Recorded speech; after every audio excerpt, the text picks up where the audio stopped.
පොඩි ඇණයක්නේ. ගෙදර ගිහින් ටිකක් තෙල් ටිකක් ගාගත්තම හරියයි. පොඩ්ඩක් බලන්න ඔය කකුල. ඇණයක් ඇනුණා කිව්වා නේද? බෙහෙත් ටික බීලා හිටියනම් නරකද? ඔකට මොන බෙහෙත්ද කුසුම?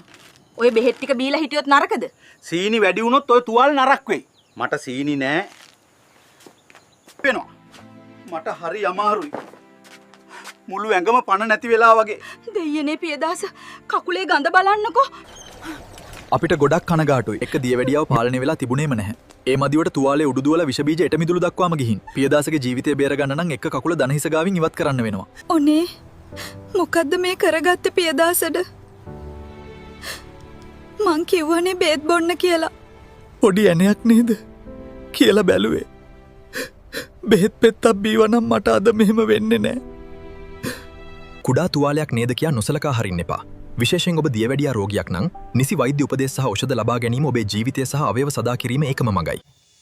දියවැඩියාව පාලනය කිරීමට ලබා දෙන ප්‍රධානතම ඖෂධ වර්ග දෙක වන්නේ මෙට්ෆෝමින් සහ ඉන්සියුලින්.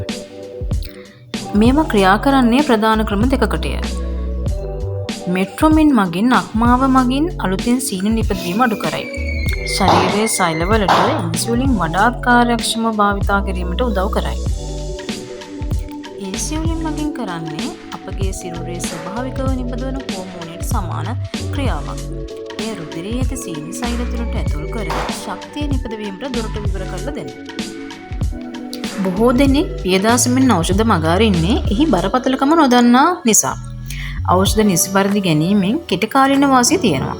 නිතර මුත්‍රා පිටවීම, අධික පිපාසය සහ තෙහෙට්ටුව පාලනය වෙනවා. දිගු කාලින වාසිය තමයි ශරීරයේ අභ්‍යන්තර ඉන්ද්‍රියන්ට සිදුවන හානිය වළක්වනවා. ඒ කියන්නේ මොනවද දන්නවද? පාද ආරක්ෂා වෙනවා. තුවාල උඩු දුවලා කකුල් කැපීමට සිදුවන්නේ නැහැ. වකුගඩුත් ආරක්ෂා වෙනවා. වකුගඩු අකර්මණ්‍ය වීම වළක්වනවා. ඇස් පෙනීම ආරක්ෂා වෙනවා. අන්ධභාවයට පත්වීම වළක්වනවා. ඒ වගේම හෘදයාබාධ සහ අංශභාග වැළඳීමේ අවදානම අඩු කරනවා. එසේනම් දියවැඩියාව නිසලස පාලනය කිරීමකින් ඔබට සාමාන්‍ය ජීවිතයක් ගත කර සුවෙන් සිටින්න පුළුවන්.